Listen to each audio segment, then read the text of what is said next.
Bonjour et merci de nous rejoindre ici en direct du salon Cher Paris avec François Hurel. Alors pourquoi François? Simplement parce qu'il est pertinent de remonter à la source pour mieux comprendre les évolutions de ce statut qui est si cher aux Français. Alors François, vous êtes l'auteur du rapport qui a conduit à l'adoption du statut d'auto-entrepreneur en France en 2009. Plus récemment, le président fondateur de l'Union des auto-entrepreneurs et l'auteur de nombreuses tribunes et billets qui portent sur les évolutions de ce statut. Donc aujourd'hui, vous allez être notre expert. Volontiers. Pourquoi ici, en direct du salon Cher Paris, ici, 3 jours sont consacrés aux évolutions de l'économie collaborative, aux solutions du quotidien pour consommer mieux et durablement. Nous sommes en direct d'un camping-car wikicampers.fr parce qu'on constate que les Français sont de plus en plus nomades, qu'ils ont envie de travailler autrement, qu'ils ont envie de quitter les grandes villes et que donc de plus en plus sont candidats à ce statut de l'auto-entrepreneur afin de gagner en qualité de vie. Alors ces nouveaux modes de consommation collaboratifs, ils ont favorisé l'apparition de plateformes comme Kang qui met en relation des freelances talentueux qui travaillent de chez eux et des clients pros ou particuliers qui ont des besoins en design, en création numérique, qui souhaitent une illustration peut-être de leur famille et qui vont trouver donc sur la plateforme des prestations à moindre coût et à prix fixe. Donc on assiste à l'émergence d'un cercle vertueux qui favorise le travail des freelances au service des auto-entrepreneurs. Alors pourquoi ces freelances rejoignent la plateforme Kang? Ça leur apporte de la visibilité auprès de nos 400 000 utilisateurs. Ils ont une absence d'exclusivité, ils peuvent donc travailler ailleurs et ainsi cumuler les prestations. Et bien entendu, ils peuvent ainsi organiser leur temps et leur lieu de travail comme ils le souhaitent. Ils ont aussi avec Kang la possibilité d'assister à des ateliers dans toute la France, des événements, parce que ce qui est important, on le sait, pour ces personnes qui sont entrepreneurs ou freelance, c'est aussi d'appartenir à une communauté et de pouvoir se rencontrer. Donc ces auto-entrepreneurs qui utilisent notre outil commercial, nous les avons interrogés sur leurs préoccupations par rapport au statut et sur leur compréhension des évolutions. Et là, 56% d'entre eux nous ont révélé ne pas être au point, ne pas avoir tout compris. Aïe. Donc là, François, je compte sur vous pour nous aider. Nous avons du travail. Le premier sujet qui a retenu leur attention, il concerne les charges sociales. Vont-elles baisser, oui ou non? Laetitia, d'abord, merci de me recevoir. Je suis très heureux d'être là et très heureux de pouvoir en quelques minutes répondre à des questions que se posent manifestement 56% des gens interrogés. Il y en a sûrement d'autres et ils pourront trouver des réponses sur notre site. Je les invite à aller sur le site de l'Union des auto-entrepreneurs. Les charges, oui, elles vont baisser.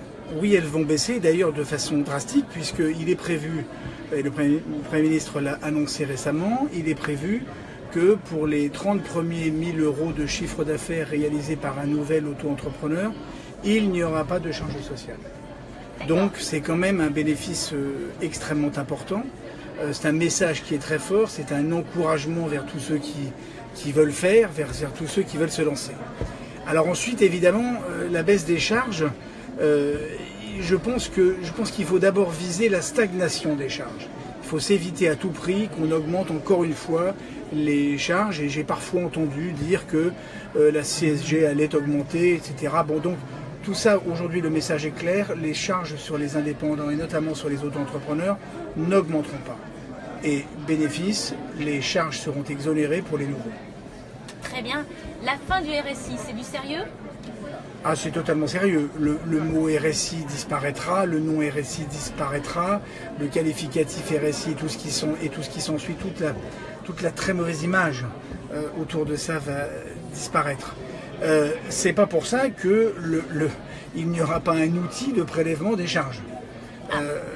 Reste qu'effectivement, derrière la disparition, j'ai envie de dire, de l'immeuble, il faut maintenant qu'on s'attache à voir ce qui ne fonctionnait pas. Et dans ce qui ne fonctionnait pas, il y avait évidemment des problématiques informatiques, il y avait des problématiques en tous sens, mais il y en avait surtout une, et il y en a toujours une, qui est finalement la façon de prélever les charges et leur assiette. Et leur assiette, c'est le fameux décalage dans le temps entre l'année où vous exercez l'activité et l'année suivante où vous régularisez les charges de l'année précédente tout en payant les charges de l'année en cours. Alors ce dispositif, il est pas très sain et il est complexe et il est en plus imprévisible. La grande différence avec le régime de l'auto-entrepreneur, c'est qu'on est en auto-liquidation immédiate. C'est-à-dire que les charges se liquident au fur et à mesure qu'on encaisse du chiffre d'affaires, qu'on l'encaisse. Donc, ce qui veut dire que si pas de charge, si pas de chiffre d'affaires, pas de charge. Donc c'est vers ce bénéfice-là que nous tentons d'orienter les réflexions du RSI vers l'autoliquidation et sa généralisation. D'accord, donc tu nous as parlé du chiffre d'affaires. Parlons-en justement. Le chiffre d'affaires, on parle du doublement du plafond. Du plafond, oui. La réponse est oui, le Premier ministre l'a également annoncé, qui est confirmé.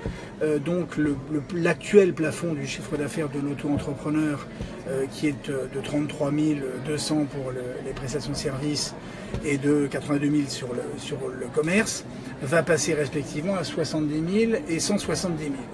C'est un bénéfice extrêmement important, c'est un message très fort. C'est un message avec un aspect psychologique extrêmement important, puisque on incite désormais à rester dans le statut, à rester dans le régime, à faire de la simplicité la vertu cardinale de l'entrepreneuriat. Et c'est ce message-là qui est effectivement en fait passé. Alors il y a un petit ajustement qu'il faudra comprendre, qu'il faudra analyser, dont nous verrons un peu le modus operandi plus tard. C'est le fait que dans le doublement qui est prévu, on bénéficiera de tout, sauf de la partie relative à ce qu'on appelle le hors-champ de la TVA. Donc à partir de 33 200, l'auto-entrepreneur restera un auto-entrepreneur au sens fiscal et social, mais rentrera dans le champ de la TVA. C'est-à-dire qu'il devra la facturer, mais en même temps il pourra la déduire. Il pourra la récupérer sur ses propres achats. C'est cette petite contrainte qu'il va falloir que nous accompagnions. Mais en dehors de ça, d'abord la contrainte est minime, et ensuite je pense que l'important c'est le message. Rappelez-vous, ce régime a été créé en 2009. Entre 2009 et 2017, on a entendu des critiques. Les Français ont été extrêmement volontaires, ils ont conservé leur ligne pour y aller, pour le reconnaître. Ils invitaient les pouvoirs publics à dire mais c'est ça qu'il faut nous donner, gardez-le. Malgré tout, un certain nombre de bien-pensants ont cru malins, astucieux de complexifier ce régime. Pour la première fois, nous avons à la fois la conjonction d'un président de la République qui y croit, il croit au travail indépendant, il croit à cette révolution de la prestation de services, il croit à ces régimes hyper simplifiés, et par ailleurs on a un Premier ministre qui a pris le sujet à bras-le-corps et qui a décidé. Donc on est enfin revenu dans un horizon de ciel bleu, profitons-en, ne boudons pas notre plaisir. Merci François, là vous nous avez bien éclairé sur les changements du statut. Alors nous, on a constaté aussi que les freelances avec qui on discute se posent des questions sur le double emploi. Est-ce que là-dessus vous pouvez me dire, donner quelques indications? Effectivement, ils ont des interrogations sur le double emploi lorsqu'on est auto-entrepreneur. Oui, alors le régime de l'auto-entrepreneur, il a cette particularité, c'est qu'il est universel, il s'adresse à tous, qu'on soit jeune ou moins jeune, qu'on soit homme ou femme, qu'on soit... Enfin bon bref, il s'adresse à tout le monde. Et puis par ailleurs, il peut s'exercer à titre exclusif, on fait que ça, et on va sur la plateforme Kang et on fait que ça. Il peut être exercé à titre alternatif. Un coup j'ai été salarié, un autre coup j'ai été agriculteur, un troisième coup je suis auto-entrepreneur. Et puis il peut être cumulatif, c'est-à-dire qu'on peut être à la fois salarié et auto-entrepreneur, et il y en a beaucoup. Il y en a beaucoup. Alors ils sont soit salariés vraiment, ou ils sont demandeurs d'emploi indemnisés et auto-entrepreneurs, ou retraités. Et c'est vrai que des questions se posent, et notamment une relative aux charges sociales. Est-ce qu'on continue de payer les doubles charges sociales quand on est les deux à la fois? La réponse est clairement oui. La réponse est clairement oui. Quand on est les deux, eh ben, on paye ses charges sociales parce qu'on est salarié ou demandeur d'emploi, et on paye ses charges sociales parce qu'on est auto-entrepreneur. On les paye sur ses revenus respectifs, évidemment dans les proportions totales du régime. Il n'y a pas d'exonération. Il y a, c'est vrai, quand même quelque part une petite interrogation quand on est un retraité, parce que finalement, dans ces charges, on paie un morceau de retraite et on n'en bénéficie pas puisqu'on est déjà à la retraite. Eh bien, c'est malheureusement le dispositif. C'est pareil quand on est salarié, qu'on demande le bénéfice de sa retraite et qu'on continue à travailler.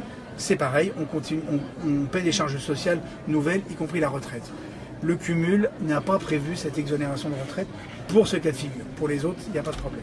Et c'est pas très compliqué. D'accord, je pense que c'est très clair. Est-ce que vous avez quelques mots à rajouter pour conclure sur le sujet de l'actualité du statut? Est-ce qu'il y a des choses que nous n'avons pas dit?